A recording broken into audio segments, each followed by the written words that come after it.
احسن تقویم ثم رددناہ اسفل سافلین، پھر ہم نے اس کو لٹا دیا سب سے نچلے درجے، جہنمی جہنم سے دیکھ رہے ہوں گے، پھر موت کو ذبح کر دیا جائے گا۔ حدیث پاک میں آتا ہے جنتی اتنے خوش ہوں گے، اگر موت کو موت نہ آئی ہوتی تو یہ خوشی سے مر جاتے، اور جہنمی اتنے مایوس اور دکھی ہوں گے، اگر موت کو موت نہ آئی ہوتی تو یہ دکھ سے مر جاتے۔ اب جنتی جنت میں ہیں اور انہیں ان کی آنکھوں کے سامنے موت کو ذبح کر دیا، قصہ ہی تمام ہو گیا۔ اللہ تعالیٰ فرمائے گا اردیتم، اے جنتیو تم راضی ہو؟ پہلے اللہ آواز دے گا یا اہل الجنہ یا اہل الجنہ، وہ کہیں گے لبیک و سعدیک والخیر فی یدیک، مالک حکم ہم حاضر۔ اللہ تعالیٰ فرمائے گا اردیتم، کیا تم راضی ہو؟ تو وہ کہیں گے ما لنا یا رب لا نرضی، اے ہمارے رب ہم کیوں راضی نہیں ہوں گے، ہمیں تو وہ ملا جس کا ہمیں تصور بھی نہیں تھا۔ حضور نے فرمایا کہ میں، بخاری کی روایت ہے، میں اس آخری شخص کو جانتا ہوں، اس آخری شخص کو جانتا ہوں جو جہنم کے رگڑے سہ کے آخر میں جہنم سے نکلے گا اور سب سے آخر میں جنت میں جائے گا۔ فرمایا، اور ایک روایت مسند فردوس دہلوی میں اس کا نام بھی بتایا، تو کہا کہ میں اس آخری شخص کو جانتا ہوں، بخاری کی روایت ہے۔ تو وہ جنت میں جانے کے لیے جہنم سے کوئلے کی طرح سیاہ ہوا ہوگا، جب نکلے گا تو اللہ تعالیٰ اسے کہے گا بتا کیا چاہیے، تو وہ کہے گا کہ مالک مجھے یہ دے دے، یہ دے دے، یہ دے دے۔ اللہ کہے گا لکا ما تمنیتا، جو تیری آرزو جا تجھے دے دیا، اب جنت میں چلا جا۔ تو وہ خیال کرے گا جنت میں تو کوئی 1 انچ بھی نہیں بچی ہوگی، اتنے لوگ جنت میں چلے گئے ہیں۔ تو وہ کہے گا مالک میرے لیے وہاں کتنی جگہ ہے؟ تو آواز آئے گی تیرے لیے جنت میں اس دنیا سے 10 گنا جگہ ہے۔ کتنی؟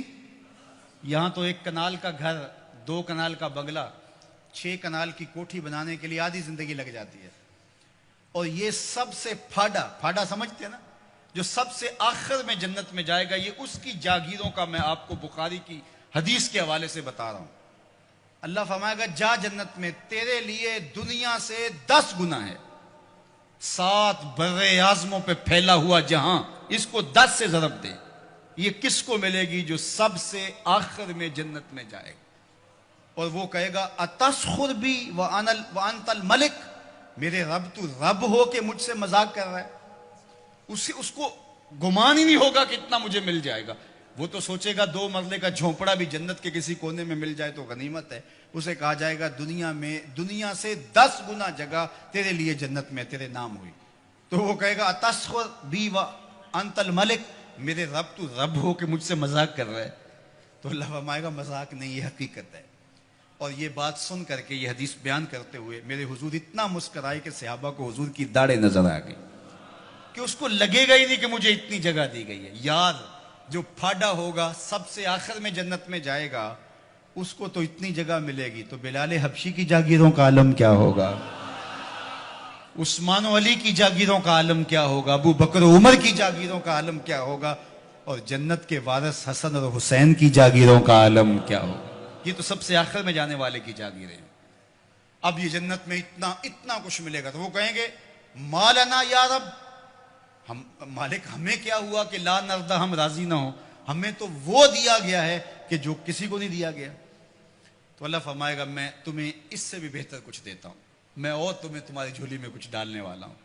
تو یہ کہیں گے مالک کو کسر تو نہیں رہے گی، ہم اگر یاد بھی کریں تو کوئی شے نہیں یاد آتی جو ہمیں ملی نہ ہو، جو آرزو تھی وہ ساری کی ساری پوری ہو گئی۔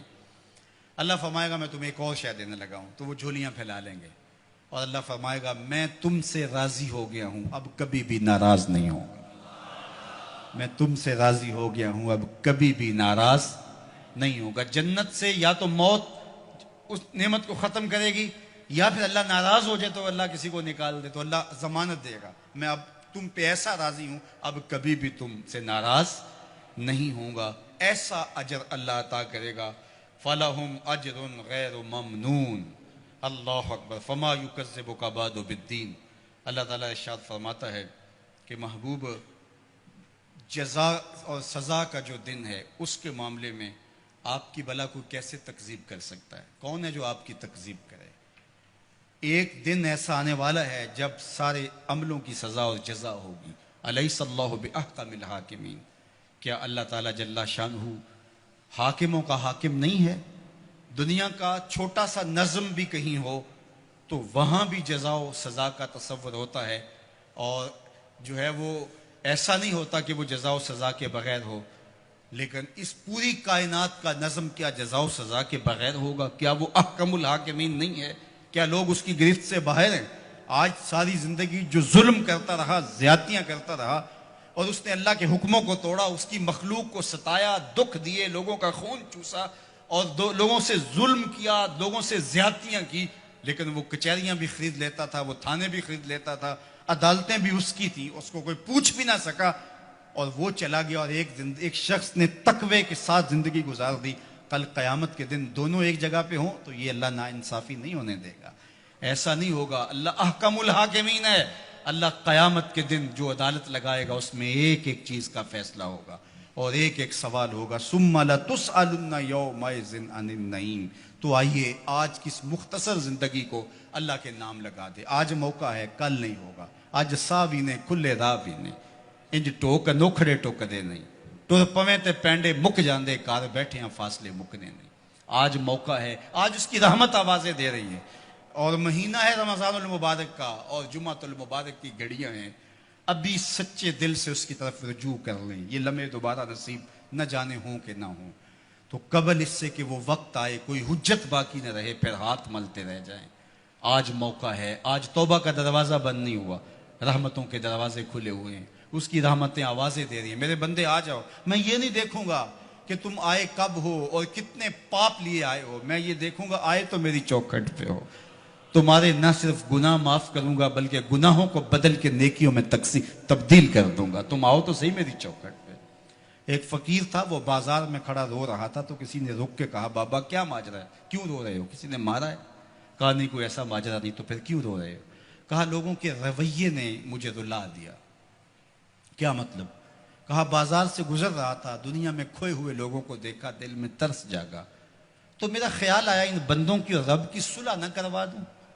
تو کہا پھر کیا ہوا؟ کہا میں نے اس سے بات کی، آواز آئی لے آ میری چوکھٹ پہ، ایک آنسو سے سارے گناہ دھو ڈالوں گا. میں بڑا خوش ہوا، میں نے ان سے بات کی، یہ الٹا میرا مذاق اڑانے لگے. جا بابا کام کر، تجھے کیا پتا دنیا داری کیا ہوتی ہے. تو وہ تو معاف کرنے پہ آمادہ تھا، یہی اس کی دہلیز پہ نہیں جا رہے. تو مجھے اس پہ افسوس ہوا. تو وہ تو معاف کر رہا تھا لیکن یہ نہیں مانے. خیر اگلے دن وہی فقیر قبرستان میں کھڑا رو رہا تھا اور وہی شخص دوبارہ گزرا تو پھر رو گیا. کہا بابا بازاروں میں بھی روتا ہے، قبرستانوں میں بھی روتا ہے، آج کیا ماجرا ہے؟ کہا کہانی کل والی ہے. کہا کیا مطلب؟ کہا کل ان کو دنیا میں کھوئے ہوئے دیکھا، میرے دل میں خیال آیا ان بندوں کی اور رب کی صلح کروا دوں. وہ تو مان گیا، وہ بندے ہی نہیں مانے، مایوس ہو گیا تو آج ادھر آ گیا. اور آج خیال یہ ہوا ان قبرستان والوں اور رب کی صلح کروا دوں.